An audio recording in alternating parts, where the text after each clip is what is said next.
tuning in today, everyone. I just want to let you know my book is out and available on Amazon and Barnes& Noble. The name is Parents Are Greatest Teachers. And now, back to our episode. Hello, everyone. This is your host, Alex Balgood, and this is Leap of Health. Today, we have Jessica Velasquez. She's an interior design and the creator of the 9 limiting beliefs, Sabotaging Our Home Dreams, and the host of Very First Home, a live show. Now it is the 3rd year. She also organizes virtual summits with experts in the home ownership industry to provide transformative insight into how to create a home that takes care of us without regrets. Also, Jessica is committed to helping owners with big dreams and small budgets. Thank you, Jessica, for being here today. Thank you, Alex. Thanks for having me. Yes, no, thank you, thank you. And I know for my audience, they're probably thinking, why do I have a, designer and a real estate lady and all these things that you do? I do think that it's actually important on how we all carry our homes. I think it's super important how we how we go about the place we live in. Sorry about that. Even if we don't own our house. Absolutely. I 100% believe that there is undoubtedly a strong relationship between our moods and our mental health and our surroundings. Whether you own those physical spaces, whether they are small, big, it really doesn't matter, but we are very, very much connected with our surroundings. So as interior designers, and I've always thought about this, like sometimes I hear people talking about, how they help businesses grow or people change their lives. And for some time I was like, oh, maybe interior design is very superfluous, it's colors and fabrics. So that's what people think, that's what interior design is all about, but it's so much more. Because if the interior designer or the homeowner, if they do their job, they go through the self-awareness process that I'm hoping we get to talk today, then they're creating spaces that will nurture them and that will improve their quality of life, that a home that will support their self-care needs and their self-care routines. I could go on and on and on, but definitely I think that when we talk about emotional, mental health, even physical health, our surroundings need to be part of the equation. Of course. Tell us a little bit about the 9 habits of...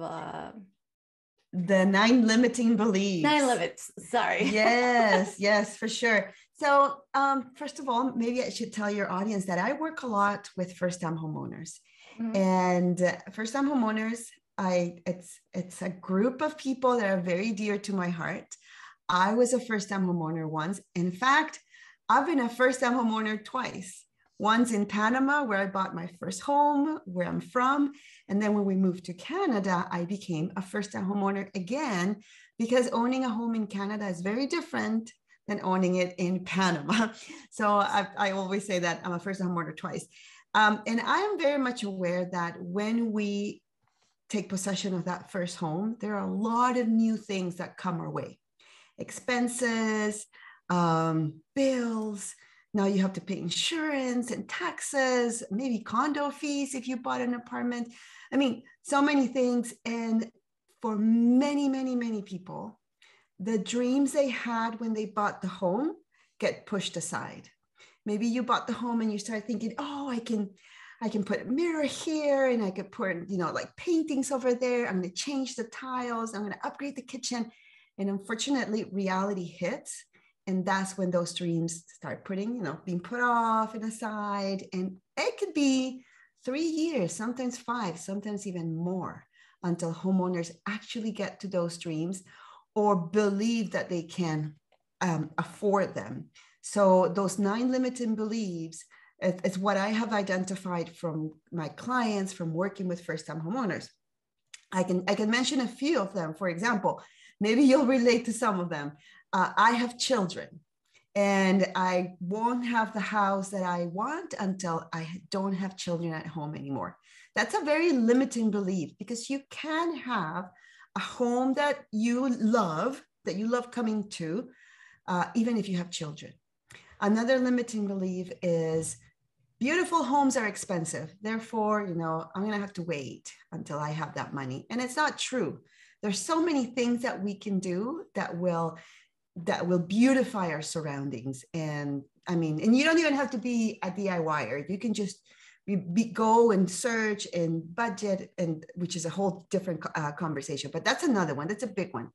Another one is go big or go home, which talks to the people who think I have to do my whole house or nothing. Instead of tackling things little by little, like a wall at a time, they would rather wait. That's limiting. Another one would be, this is not my home, I'm renting. Very limiting, very, very limiting, because that's not true. You may be in a home for a year, you may be in renting, or in a home for 5 more years.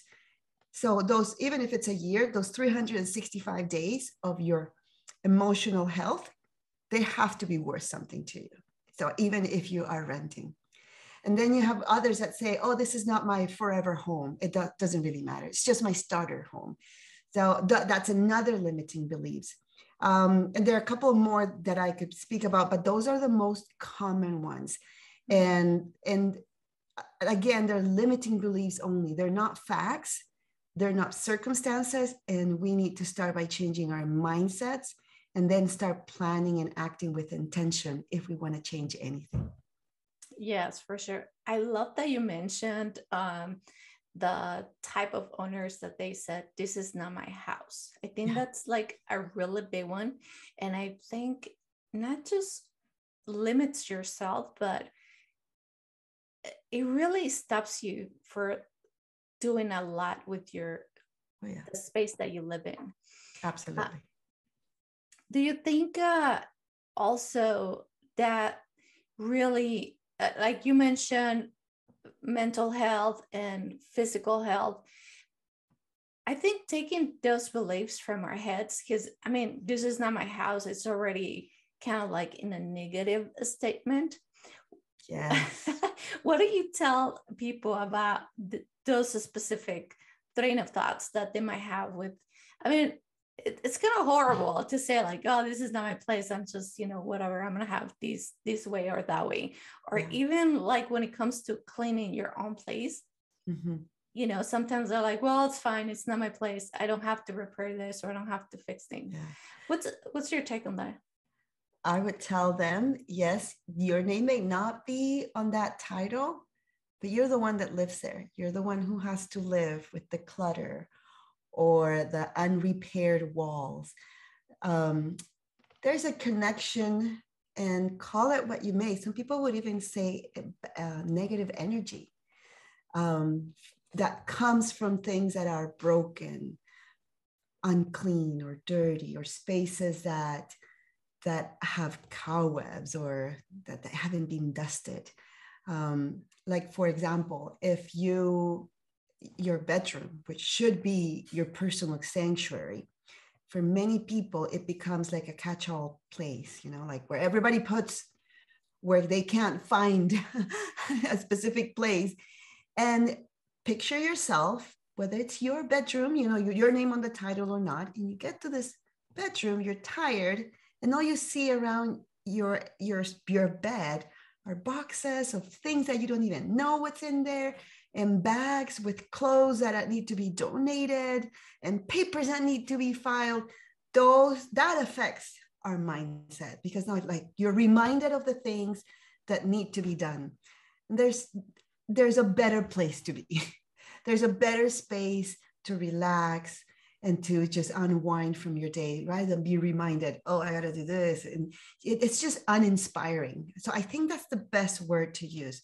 Even if you are in a place that does not belong to you, even if you're renting one room out of a house, because you could be a student, like sharing the rent, that one space should be a space where you feel inspired. And for a lot of people, they may think, oh, why would I renovate a space that's not mine? There are a lot of things that we can do without actually touching the structure of the house or the apartment. Things that, like just putting up pictures or paintings. There's removable wallpaper. I mean, you could use so many accessories to cover things that are completely uninspiring and they just look ugly to you, and just cover it with other things. I could go on and on. There's strategies to make windows bigger, and strategies to place your furniture in a different way so you're creating different focal points. And none of these things are costly, and you're not leaving money in a place that's not yours. But even if you were, I think we need to put in the balance our mental state, our well-being, our day-to-day well-being against what we think we're wasting, the money we think we're wasting, because we're gonna paint a room of a house that is not even ours. So how much is a can of paint? $50? Is $50? Or is your well-being not worth $50? We need to analyze how our places are making us feel. We need to get to that space of mental awareness, self-awareness, and say, okay, you know what? This space is really not making me even feel like inviting people over. And I'm a person that loves hosting.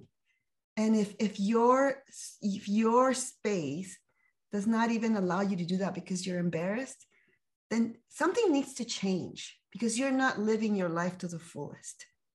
And if you're a person that loves to cook and your kitchen is disorganized and you're like, I'll just start cooking again when I own my own home, that's not living your life to the fullest, because you're not doing things under the umbrella that is not my home. I totally, I'm pro fixing our environments and doing it the smart way, implementing things that won't make you feel that you're leaving money behind. Yeah, for sure. I love that you touch a point on clutter. I think sometimes we just want to save those clothes that we love, but we haven't worn in 3 years, or shoes, or even some of the furniture that we keep that we don't really use. It really makes us praise smaller or clutter, and it's like a stuck energy almost. Yeah, it is. If you've heard of Marie Kondo, she has, and no one here has to go Marie Kondo way or home edit, but there is a key principle that I like from her, and it's to keep things that bring you joy. And I think that's where we should all be, or aspire to be.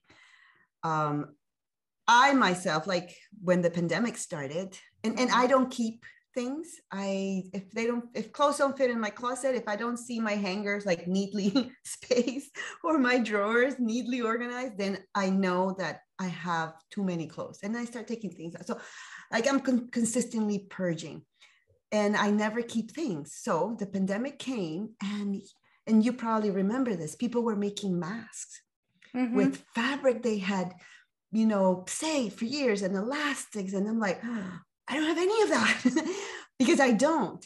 So that made me feel like, oh, should I be keeping stuff? But no, we shouldn't. We shouldn't be keeping things for the if I need them, if I fit back into those clothes, if my kids want them when I die, those if are most likely taking a space in your home that could be used in a way that actually improves your day to day, instead of, thinking of the future. If keeping some of those things bring you joy, then bring them out. Like if you're keeping, I don't know, something that your grandma gave you and it's so special, why not frame it or put it out in a cabinet, whatever you want to do with it, instead of putting it in a box that you never see. So those things that you do want to keep, use them in your home, incorporate them, bring personality to your spaces. And at the same time, bring you joy because you're seeing what you really like. But keeping things for the sake of what if, I disagree. I don't think is serving us any good. I agree, definitely. And I'm probably guilty of that. It really, I could collect a lot of things, but you're right. Sometimes just really going through things, taking the things that you haven't wear or that you don't use or they're old or something, it really makes you feel just better. Yes. It Yes. gives you like this, some sort of a energy. You're making space for new things. 100%. Exactly what you just said. I encourage every single one of your listeners to try it out. Declutter, get rid of things, but one thing at a time, just one drawer. Mm-hmm. Or if anyone is already in that frame of mind and they say, no, I don't really have clutter, then move to the next step. And then, okay, I'm going to fix this wall. I'm going to make it look pretty. But I think that once we taste that small victory and we realize how good it makes us feel and how it affects our state of mind, we are motivated and encouraged to do one more drawer mm-hmm. or one more wall. Because like I said at the beginning, there is a connection, mm-hmm. definitely, no doubt, between that and how we feel in our homes. And bonus points, you're teaching the future generations of your family good habits.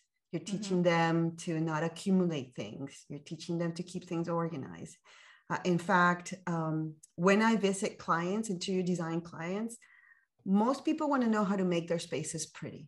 That's mm-hmm. what everybody wants, right? Everybody wants their homes to look pretty, beautiful, stylish. Everybody has different words for that. But the first thing I go to is what are the issues? Because mm-hmm. I was with a client a few weeks ago and she said, I hate my entrance. It's uninspiring. I don't like it. What color should I paint? What artwork? But that was not the issue here. She had shoes all over. In Canada, we take our shoes off at the entrance, at the door. If it's winter, summer, it doesn't matter. It's just the Canadian thing to do. So there's shoes all over, kids' shoes and bags and jackets. That's the problem. So for me, it's about addressing the issues first and then making things look pretty. So whichever state you are, whether it is like, oh, I need to address the issues, or I already did, now I want to make it pretty. The invitation is to take one step at a time and taste how it feels to live in a place that you love, a home. Just picture it. I live in a home that I love coming back to every day. How would that make you feel and everyone feel, right? It's just like, yeah, I want that. Yeah. Do you think there's any connection with actually physical health and having living in a house that you don't feel good, like it's either dirty or cluttered or disorganized, or maybe you feel like it's not your house? Do you think there's any relationship? I do. When it comes to physical health in our spaces, we can talk about a lot of different issues or aspects. Probably like the easiest ones to talk about would be if someone has a disability or is in crutches or needs to go through spaces, accommodate a wheelchair, any of these things. The person is blind. The physical space is going to affect their mobility. And that needs to be addressed and fixed. So that's number one. And it's the simplest one. Building codes are made for that. But when it comes to the decisions that we make in our home, sometimes we have too much furniture and we're blocking what I call the traffic lines of a home, and people can trip or bump into furniture, or you move the chair and it's off balance on the rug, and now you feel uncomfortable. So that's just kind of safety wise, right? Mm-hmm. Now move to the next step, or the next stage would be, and you mentioned like clean areas and clean spaces. By all means, yeah, like your home should be clean so you can maintain that health, whether it is visual cleanliness or the physical cleanliness of a room. They both need to match where you're going, or your goals for health. Visual cleanliness is more like what you just talked about, the clutter. And clutter could be on our walls, could be on our counters, on our desk. And then the physical cleanliness, of course, houses need to be clean. And there is a strict relationship. And I think the pandemic just stressed that out for all of us. We're washing our hands, we're cleaning because of, germs and all this. And there's smart homes now with air purifiers and all that. So that's another stage of how physical spaces are connected to our health. And then you move to the next one, which would be how the space makes you feel. And there's a very unique reason why hospitals, for example, have some colors, why restaurants use other colors, because there's a relationship between colors and our moods. And I can tell you, when I first bought the house where I'm at, I did not want to pay anyone to come and paint the ceilings of my office because they're high ceilings. And I was like, I'll do it myself.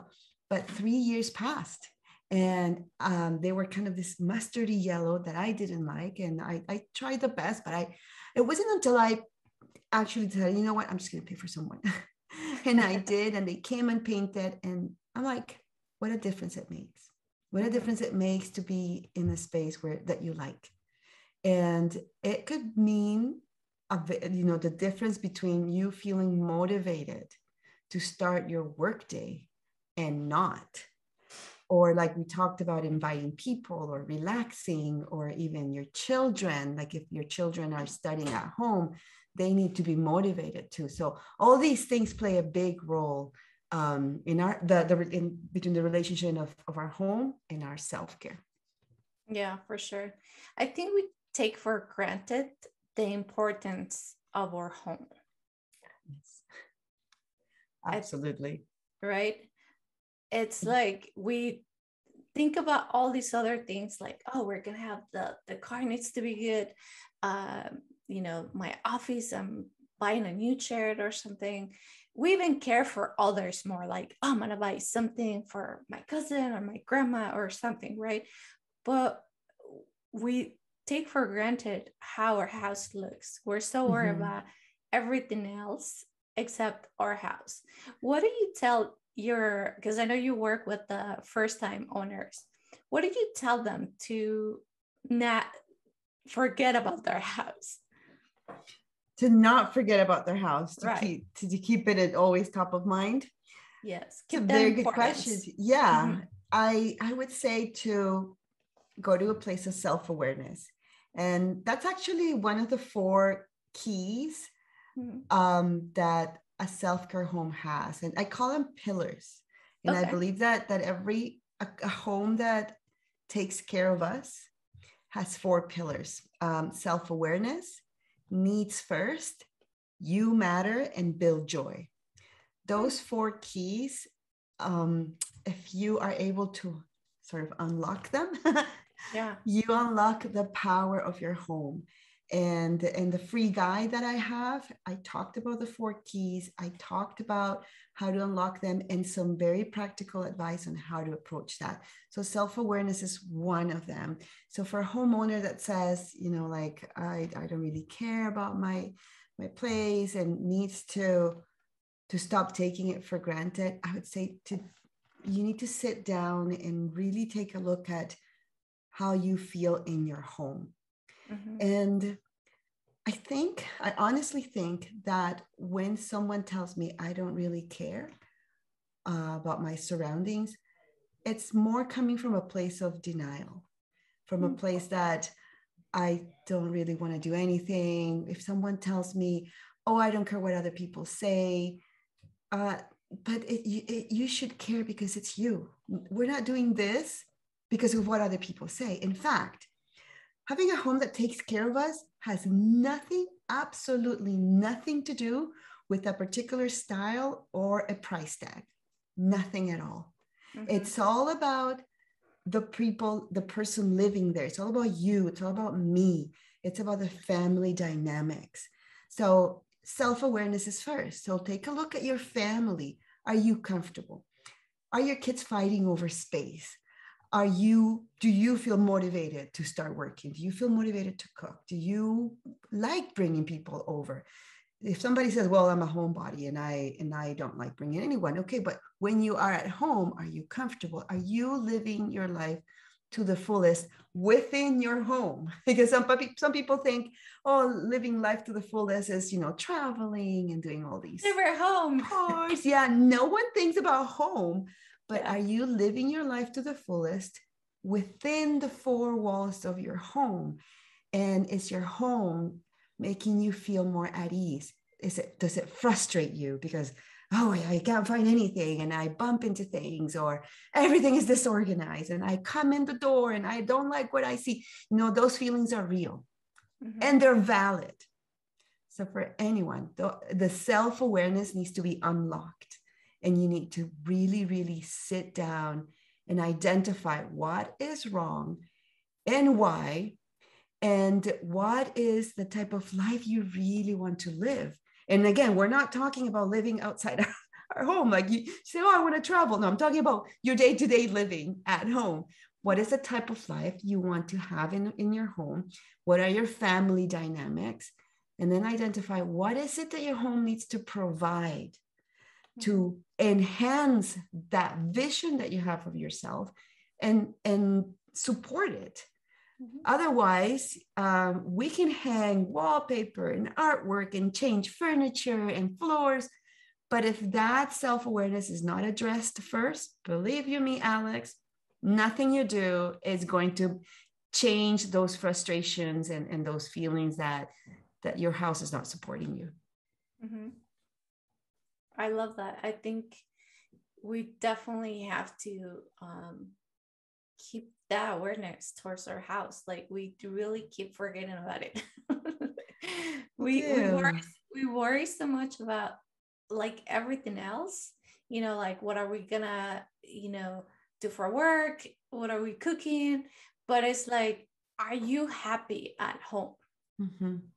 Do you like to spend, because I think sometimes we're unaware that we spend so much time outside or home because we probably don't feel that well at home. Yes, you said it the best way possible. Yes. Right? Yes. Yeah, absolutely. Absolutely. That's why I said, if we can just taste that little bit of victory and go like, oh, I love this wall. I have a client and I quoted her so many times. She called her entrance her happy wall. She said, I love my happy wall. Every time I come into my house, it makes me happy. Yeah. Shouldn't we all have a happy wall? Yes. Something that you go like, oh my gosh, I love it. And maybe, things are not perfect at home, but you love what you see and it's not superfluous. It affects us. And some people may, it may affect some people more than others, but yeah, I have a story that I can share with you. I call it the ugly lamp story. So pre-pandemic, I had 2 accent chairs in my living room, and like the sofa and the chairs and the lamp broke. It wasn't working anymore. And my husband, was looking for one. And then he came one day. Oh, before I tell you that lamp story. So the pandemic hit and my 2 oldest kids, they were isolating somewhere. And then we just said like, why don't you just come with us and let's isolate together. We'll be a bubble. So they came home and we had to rearrange the basement. And now the accent chairs didn't fit in our living room anymore. So they had to go one in like a family room, another one in our bedroom. Okay, So picture that. One day my husband comes and says with this lamp, I found the lamp. And he was like excited, loved it. And he bought it at a secondhand store. And I looked at the lamp and it was ugly. And I don't know what kind of face I had, but I was like, that's not coming in my living room. No way. And he was like, what? It's so beautiful. Anyways, he put it in the bedroom, in our bedroom. And I was like, okay, something's got to give, right? It's our home anyways. Yeah. So he put it in the bedroom, right by the accent chair that we had to move. And Alex, I can't tell you how much that changed his experience at home. It just, that became his corner. And wow, that's where he sits and reads. And it's kind of a meditation spot for him. And it has an ugly lamp, but it's serving him. Yes. It changed his life. It really did. For some people were like, what? But it did, because it supported his routines. Now he had a place where he could actually sit down and read and think and write, where before, maybe it's a good question I could ask him. Maybe he didn't feel like he had a place for that in the living room. So it changed his life. So it really won't matter the style or the price tag. It needs to satisfy our needs. That's why the second key of a self-care home, it's needs first. First your needs. The style will come after. I always say style follows lifestyle. If we do it the other way around, if we try to fit our lifestyle into a style, we're doing it wrong. Mm-hmm. But if we're thinking this house needs to heal me, it needs to help me become the best I can be. If we think about that, then we're putting things in order. Mm-hmm. I love that. I think that's just like beautiful put. I know you said that was the second pillar. What's the third and fourth? If you can tell us a little bit. Yeah, the second one is build joy. The second one is look for things that bring you joy. And we touched a little bit about that in when I mentioned Marie Kondo. And like, I'm not a Marie Kondo expert. I don't declutter like Marie Kondo. I'm not a minimalist either, but I do believe that our homes should be about putting things that give us joy first. Your home should be a place where you want to come back to, like I said. So that comes back to analyzing and that self-awareness. What is it that I like? Do I have things that I can incorporate? Sometimes we don't think about using like the pictures or drawings of our kids, or photos from our travels, or gifts from grandma or mom. Yeah. Like, there are ways of using those things and incorporating them into the design of our homes that, first of all, they won't cost you money. And second, looking at them will bring you joy. Putting a plant near your desk will make the space just prettier. And again, people will think that's so simple, but it has an effect on us. So it's all about bringing joy, recognizing what is it that brings us joy. Again, self-awareness. Yeah. And then incorporating them just taking that step first. It requires mindfulness. It requires being intentional. Sometimes I think we're buying things because they look good in someone else's Instagram page, or they look good in the catalog. But it's not about that. Our homes should not be a photo of a catalog. Right. Our home should reflect our personalities. Our home should tell our story, should tell who we are. And I promise that when you surround yourself in a space like that, your inner self is uplifted. Because you are surrounded by things that you love, and memories, and even your kids. Like, think about the effect that it has on your kids to come home and say, hey, mom put up whatever I did in, I don't know, grade 4. There, you know what I'm saying? There's a lot of connections between that. Yeah, I really like that. I think we keep so many things throughout the years, and we usually keep them in a box. Yeah. I don't know why, if they can be very useful, especially now that we have so many things to do, so many art stuff that it could be like very simple to do and to hang on the walls or to put it on our desk or in the room. Things that really makes us smile when we wake up or we get Yes, home. you said it. You said it just the way it is. Yeah, so definitely remember all those things and not keep them in a box. Yeah. Because yeah, go ahead. I think that once we start opening those boxes, you go like, why did I even keep this? Or, oh my gosh, I haven't seen this in so long. And so identify those and go like, okay, you haven't seen it in so long and you love it. Use it. Yeah, place it somewhere where you want. Yeah. Allow it to bring you joy. And I mean, you have guests that speak about health, right? Yes. And that if the space where we're at is creating that environment for us to feel joy, our inner joy will create that healing path also for other things. But when we're not in that mental space, there's a lot of things that are harder to follow. And these are simple things that we can do. These are very, very simple things. Yeah, I think everything starts at home. And that's something that we definitely need to remember. Or health, physical health, or mental health. Everything that we do from home, it's going to really ripple out to our work or school, or if you have kids, with your kids.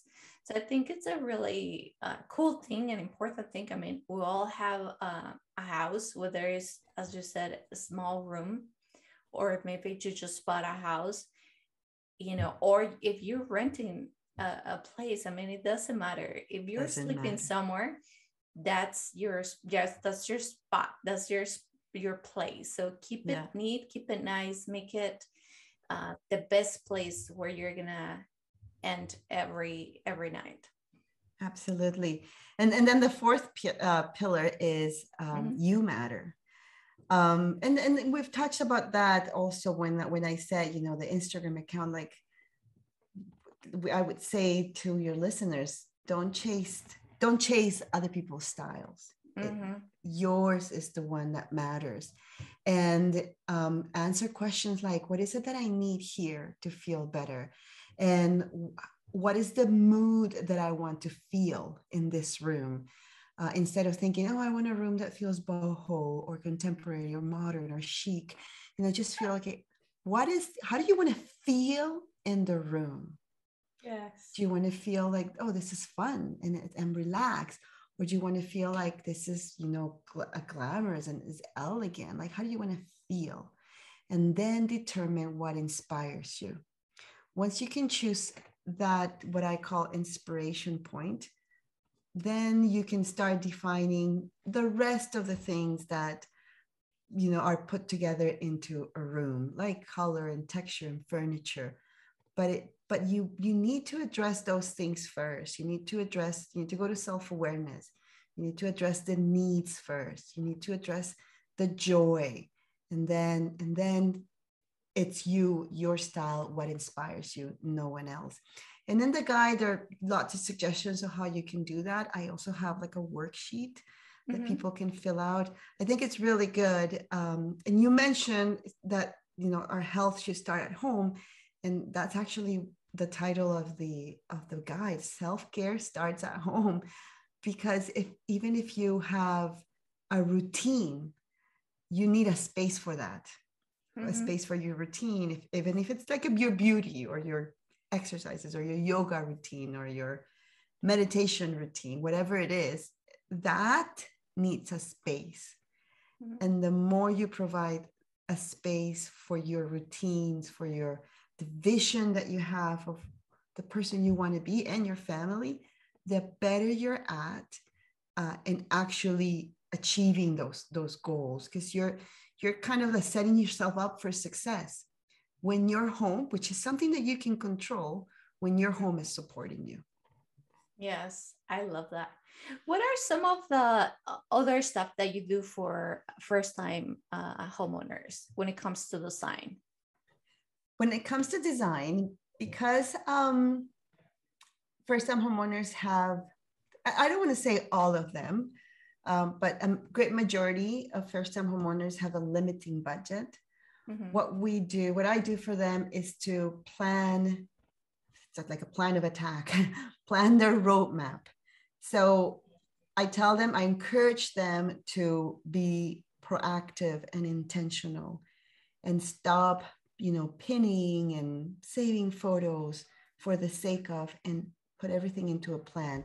So what we do, we address the needs first. So I analyze their lifestyle and we go like, okay, you may think that you need to use this one room as a home office, but do you really need it as a home office, or do you need to work closer to your kids because they're little and you're never going to use that because you're now working in the kitchen, that kind of thing. Or what are the issues? What are the problems? So we tackle the lifestyle first and the issues. And then we work in the layout of the home, the layout of the furniture. A lot of people, when they move, they want to buy like the couch, for example. And you would not believe the amount of people that would say, I bought it and it doesn't fit. Or it doesn't look the way I thought it was going to look. Or, these are very real things. I meet with homeowners who's gone through those regrets. And I believe strongly that before you buy anything, you need to have a layout. You need to know where that's going to fit. Talk about physical spaces and not blocking windows and pathways and kids, running here and there in their tricycles. You need to think about how your family operates and then create a layout to then go shopping based on that layout that works for you. So we work on the layout and we work on the mood board because, again, first-time homeowners will buy things because they look good or they're on sale. And we're allowing the sales dictate our style.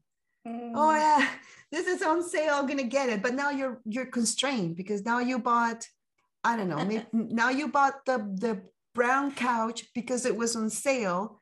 And now you need to make everything else match that brown couch. So we do the mood board first. You're laughing, so maybe you're identifying with some of this. But we do the mood board. It's real life. Yeah, it is. It's the thing is that I really know because I talk to my clients and I know the struggle. So if we create a mood board and you know how your house is going to look at the end, even if your limited budget allows you to get there in 5 years, it really doesn't matter.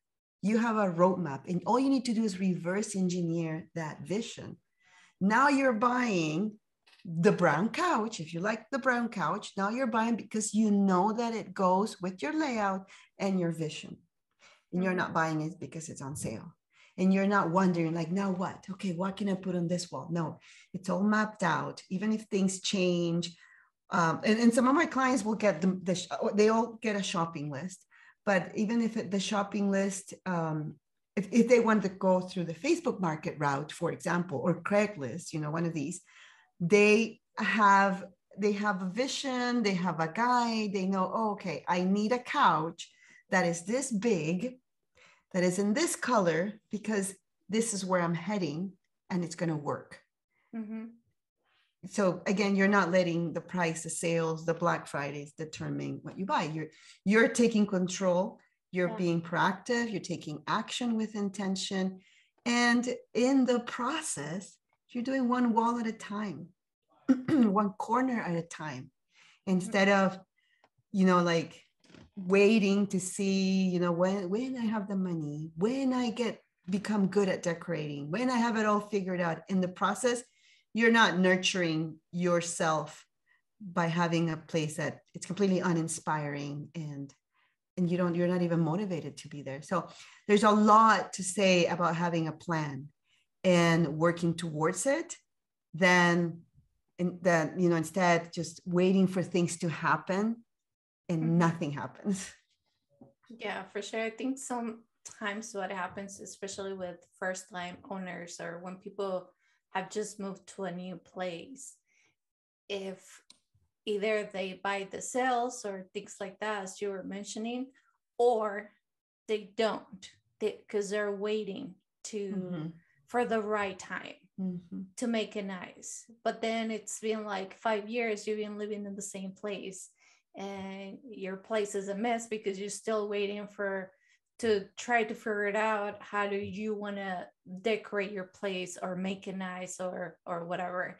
But as you said, you don't have to have a huge budget. You know, even with the small budget, you can do little. You can, I guess, you can do little sections, right? You don't have to do the whole house. You could do one section at a time, but then you keep that inspiration going, and at the same time, it kind of like serves you if you're feeling happy to be like, oh, okay, I did the, I don't know, the living room. You know, maybe next year I do the dining room, and it's, I mean, something, right? Yes. Yeah. Like I said at the beginning, I know that once you taste that little bit of victory, what call it design victory, you'll be motivated to do one more, because you'll realize like, oh, this has changed me, and this has helped me. I'm going to do one more. Actually, one of the other limiting beliefs that I didn't mention is I'm not good at decorating. And a lot of people will say that and believe that of themselves. And because they believe it's a fact, they keep themselves away from making decisions because they're afraid. And who wouldn't be afraid of wasting money, right? So they're afraid to make the wrong decision. What happens, it's what I call the homeowner cycle. They get to a point where the house is unfinished, and then they're like, they get tired. They're like, oh, I'm tired, I'm gonna buy something. And they go to, you know, HomeSense or like Target, and they buy something, they bring it home, and they realize, it doesn't look how I had envisioned it. I knew I wasn't good at decorating. I shouldn't have done anything. And then, so they themselves reinforce that limiting beliefs. But when you plan, when you have a layout, when you have a vision, and you have a shopping list, that you're cutting it. You're like, wait, it's not that I'm not good. I just needed the tools. I just needed to know how to do it right. Yeah, for sure. I like that, and I'm gonna put all these in my show notes. That you give them some sort of these tools for homeowners or people that want to design their place, that helps them to do these steps. Yes. Yeah. I have one guide that talks about the 4 pillars. It gives ideas, and it has worksheets for you to kind of analyze, do that self-awareness work. In fact, when anyone hires an interior designer, any designer will confirm this. We usually spend the most amount of time identifying what works for that family. We don't start shopping. We first go, okay, let's see, how does this family work? How do they, what are the dynamics? What is it that they need? What's their budget? What's going to work for them? What's not going to work? What's going to make their life easier? And then the designer provides a vision for the client to approve. And then the last thing they do is shopping. But as homeowners, it looks like we want to do the shopping first. And then everything else. So we have to reverse the order. So anyways, the guide will guide them. I'll give you a link to another guide, which I call it the guide to accessorizing your first living room. It's very practical. It tells everyone how to make your windows look larger, how to hang curtains, artwork, use the area rug. So it's a very comprehensive guide for anyone that feels like, I don't know how to decorate. Those will give you some very basic designer rules that you can do on your own with photos, and you go like, oh, I see the difference it makes. So yeah, I'll give those links for your audience. I believe in what I do. I know that our spaces definitely will make or break the vision that we have for ourselves. And if we do it right, it will become the type of home that hugs you and takes care of you, in a self-care home, like I call it. Yes, I love that. I really think it's important for everybody to really rethink the way we see our homes. And before we leave, is there any other thing that you would like to share with the audience? Oh, wow. Start planning. I say this a lot. I say Pinterest will not create your home. Planning will. So stop pinning, stop dreaming, stop screenshotting your phone. Get into planning and envisioning and bringing everything into a roadmap that you can do. I have a design coaching group. It's called Pins to Reality for a reason. And in this group, I teach them how to create layouts, how to identify style by pinning with a purpose, how to create the mood board. And I walk them through the whole process that I use for my clients, but I teach them how to do that.